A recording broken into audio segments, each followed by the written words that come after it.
Alright, so doing another project here. Acquired this 2006 Duramax from my dad. He's had it for about 10 years, 12-year-old truck, and discovered that when I was changing the wheels from summer to winter that there was a lot of play in the steering system. So I decided to just replace everything. So that's what this project's going to be about. So here's the equipment. I went with everything from Moog, their problem solver kit. So I'm going to be replacing idler arm, bracket, idler arm, Pitman arm, Tierods inner and outer. I've also got 4 ball joints for the control arms, just because while I'm in there. And I've also got Bilstein 5100 shocks. So the rears haven't arrived yet, but I'll be just doing the fronts today. And ordered a Pitman Arm puller. Everything, including the shocks that aren't here, was about $1,300 Canadian, all off Amazon. So that's what I'm going to be working with. And as always, I've never done this before, so I kind of tend to describe things as though for people who've never seen it before, much like me. So I'm going to kind of work my way through this and document the process.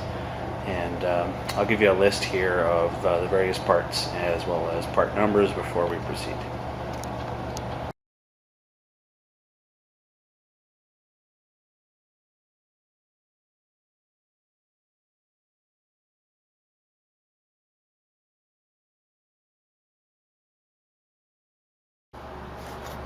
So getting the truck up on the lift was certainly a bit of a to-do. It's a little bit big for this lift, but I was able to do it in a way that I feel is safe. First thing I did was pulled off the 2 plates. One's a plastic, one's a metal skid plate, just to make everything open. And here I'll just give you a little bit of video what I was dealing with beforehand, just to kind of showcase the problem. So I'll just insert that here.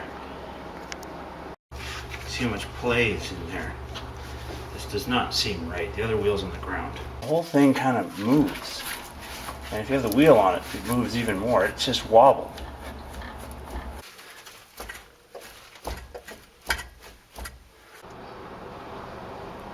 Alright, so the vehicle's up on stands. I've got one of the front wheels off here.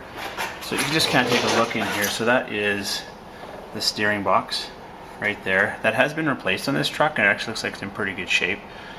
And then that attaches to the Pitman Arm, which is this one here, and then attached to the center link, which is the bar back there. I've just learned all these terms. I didn't know them before. And this is the idler arm. I don't know why they call it that. I guess you could say it's the one that's idle of the two. And in fact, it looks like, yeah, it looks like that top bracket there, which is attached to the idler arm, has been replaced before. So I might not need to replace it again. We'll see. So anyway, suggestions basically say start by loosening the steering box and then starting to remove the various arms. So I'm going to start tackling it. So here's just a nice view of everything. See, on this side is the idler arm. I've got the castle nut off. And then the center link goes over to the Pitman arm, then connects to the tie rod on either side. The hard part is getting in there with enough force to get all the ball joints to release, as well as the nuts. So I'm just gonna have to beat on for a while. For right now, I'm starting on the idler arm, and you can't see, but there's a nut right up under there that I'm going to go for first. I'll try and get another angle on it. So that's it right there. That's the bottom of the Pitman. You just kind of see that little nut right there. That's the one I'm trying to get off. It's 15/16, or probably a metric equivalent, but I don't have one that big, so just trying to break that thing free. Alright, now I'm going to take off the idler arm bracket. So there's a bolt here I've already taken out, and there's one more here. And then on the back side, just got a breaker bar attached to it. These are 22 millimeters. Now here on the Pitman arm, there's this little sleeve here that you kind of got to get up out of the way and save for later. It kind of just protects these extra grooves and everything here. So make sure you get that up out of the way, and don't forget to put it back down when we're done. So inside the driver's side wheel, there's 3 bolts that hold the steering box in. I've seen it recommended by many people that you're better off to just take the steering box out temporarily so that you can access everything. So I'm going to do that. It's a 21 millimeter.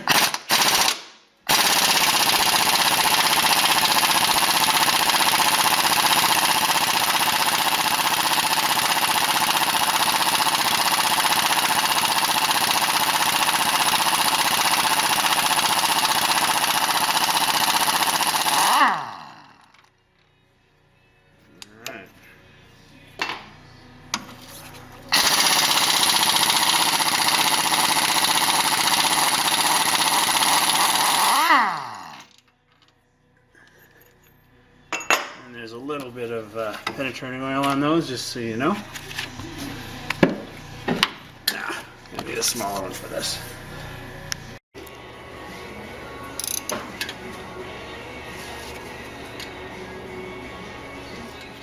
Attaching the 2-arm bearing puller to the Pitman arm. I kind of jumped right into this after I did the steering box removal. And you kind of got to play with it. It took quite some time. I don't actually think I actually get it out here as you're watching, but kind of just keep working it with the bearing puller. A little bit of liquid wrench will help. Tapping it with the hammer can help as well. So just kind of keep working on it. You can use a wrench or you can use an impact gun. I started with the wrench just because it was kind of precariously balanced, but you can just kind of keep working on it as I did until the whole thing pops off and a whole bunch of noise and celebration.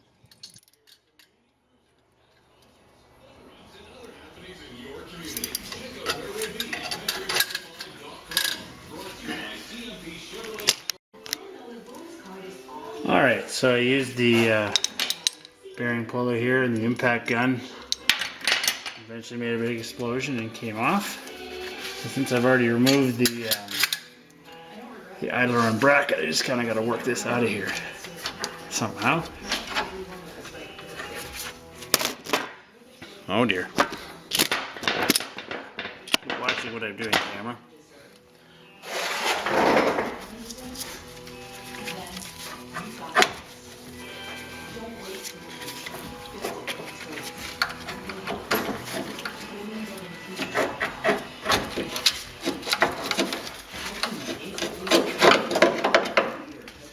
There it is, covered in goo.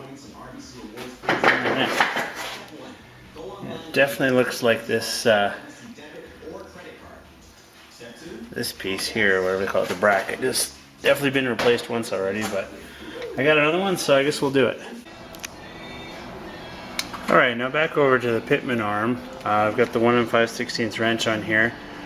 Something I saw mentioned in another video was reattach one of these holes once you get your wrench on, just so this thing doesn't dance around when you push on it.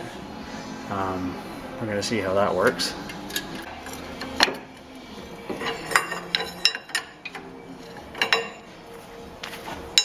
Take that off.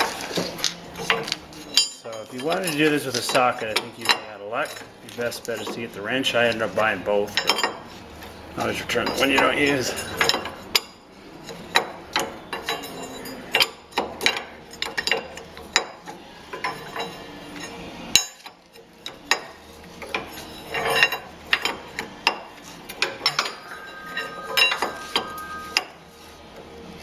And I will see. Alright, now over to the back of the Pitman arm. It's a 21 mil, once again. That seems to be the universal number for this thing.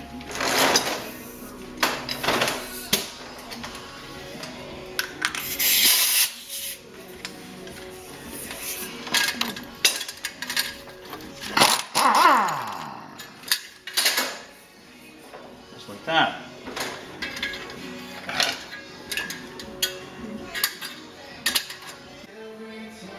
Alright, so I managed to separate the Pitman arm from the center link. Just like all the videos I watched, basically you think the end is near, and you're ready to give up and, you know, take it to a shop, and then all of a sudden the thing pops out. So it may take you hours, may take you minutes, but I used a 2-arm puller. This one was particularly hard. The other side wasn't as bad, but now it's detached, and so the next thing is the actual Pitman arm off the steering box. So we'll do that now. Alright, so I got my Pitman arm puller attached. Some people recommend loosening the sway bar to do that. I didn't. The reason why is I've broken those off on other trucks before, and I was scared. They're only a 10mm little bolt, so I've got it in there. So I get some blade in there. It's going to be kind of tough to turn it, but it's doable, so that's what I'm going to do. Alright, so here's some of the new parts next to the old parts. So this is the Pitman arm here, new one, and obviously in the foreground. Now you notice that in here they call them either a 3-spline or a 4-spline, maybe they call them grooves, but mine for some reason are 3, and so I kind of got lucky when I picked the 3. I just picked the one off Amazon as the right one. And then here's the idler arm with the idler arm bracket here as well. And those two are obviously still combined, so I got to put these two together. And then I'm also going to start building the inner and outer tie rods, which are sitting over here. So I'm going to put all this together and see what we're at. So just a note about when you're assembling the idler arm and the bracket, there's actually this will just spin forever if you don't lock it with an Allen key and then tighten it with a 15/16 wrench. The number that I heard was 45 foot-pounds, but you can't really fit a torque wrench on there, at least none that I have, so I kind of guessed. So that's it for the idler arm. I just have to remember to grease it. They do provide a hose so you can grease it after it's on. I don't really see the advantage to that, but hey, if you want, go for it. Just another quick note, they come with this piece of foam here that has to go on sort of the ball joint end, and there's another one here on the Pitman arm as well. So just make sure they're both installed. Looks like they had something similar from the factory, but it may have been rubber. Either way, make sure you put those on. Alright, so now it's tie rod time. Take the nut off the top here.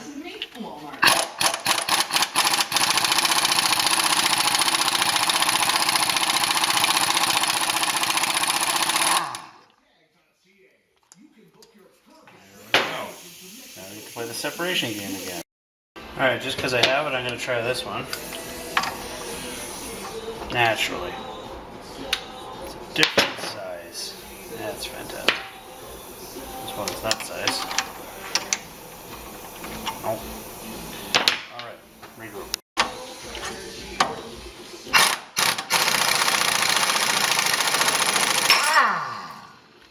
Just like that. Very violent and loud, but it worked. Yay. Alright, so I took the entire center link out of the truck. That just involved detaching it here. And basically it was to get the inner tie rods off. I don't know what size a nut that is. If you look on the new one here, it's large. It's definitely bigger than 1 5/16, which is the biggest wrench I had. So I'll break the vice grips. I got it off, but man, oh man, I needed some leverage to do so. So anyway, I'll take this one and the other one off, and then we'll put on the new ones. Alright, next, the key is you have to have these exact same length to get your toe alignment to be correct. So basically I've laid these two out together. I kind of lined them up from the grease nipple, and then just made sure that they were exactly the same length. Keep track of which one's the left one and which one's the right one. So in my case, this one's the left, and put it back on the left side. Still need to do an alignment when it's done, but it'll be close enough to drive to the shop to get it done. So here's the whole assembly now fastened together. Tighten each one of these down. I added grease to them already.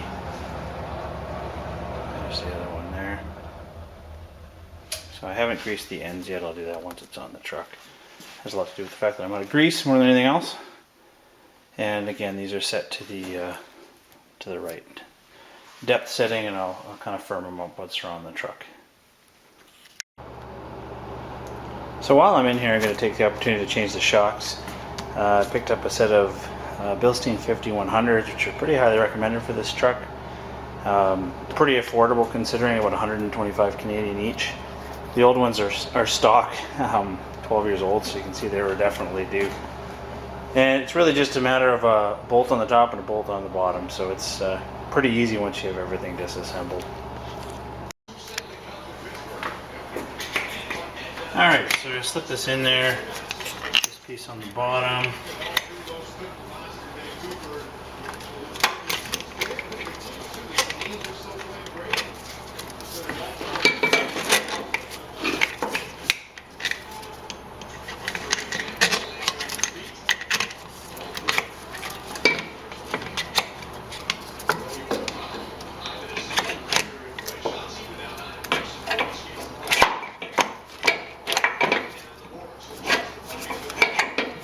In the bottom there, sort of.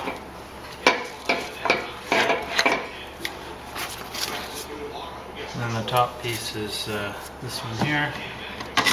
That's what helps center it. And naturally I forgot the nut over on the work shelf, so I have to go get that.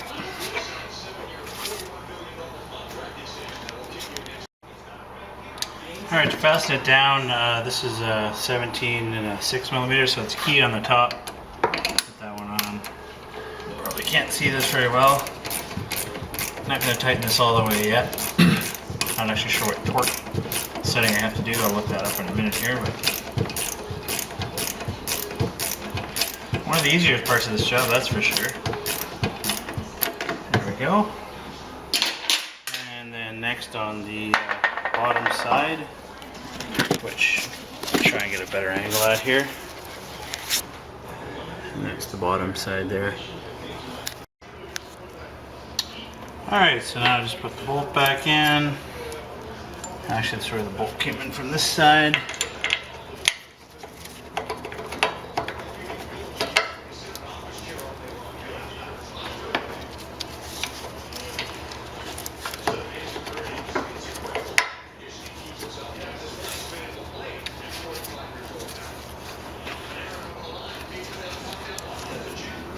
I got a jack under here just to kind of help lift the whole hub assembly up and down, just to get this lined up right. There,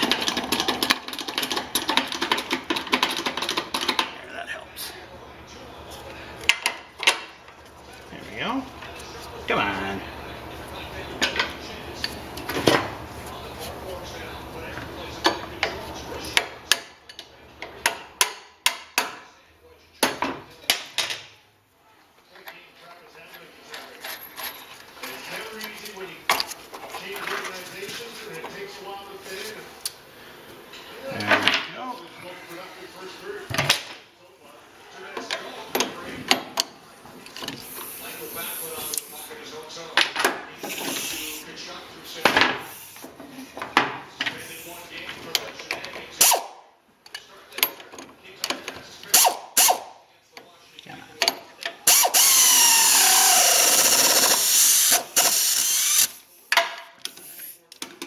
I'll just torque that down, and that'll be that. Easy. Alright, so everything is back in. That's the idler arm there.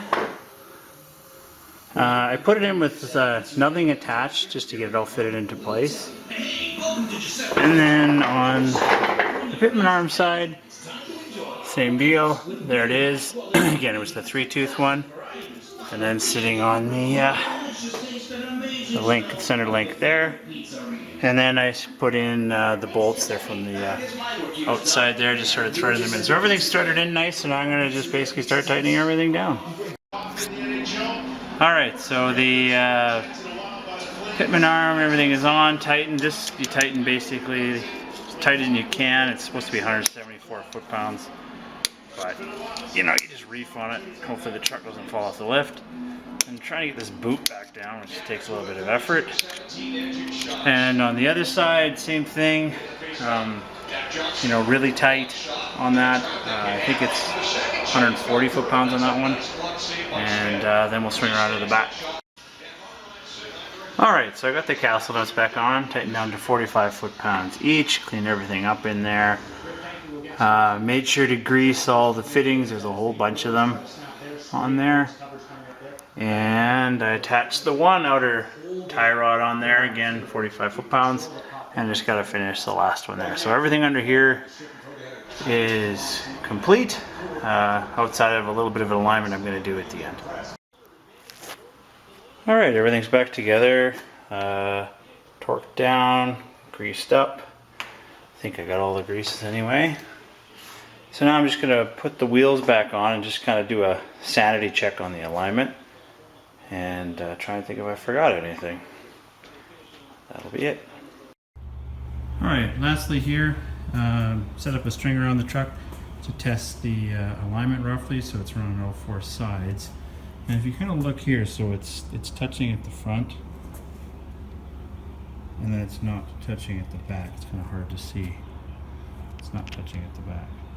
And whereas on the back tire, it's actually sticking out a little bit at the front. So that tells me that the front is towed out too much here. So I'm just going to adjust that back, and just enough to get it to the shop. And then that's basically the project. So that was basically replacing the front steering system and front shocks on an 06 Duramax. Had the luxury of a heated shop and the lift, but really with the truck this high up off the ground, you could do it on the ground. It wouldn't be a whole lot of fun, but anyway, happy wrenching.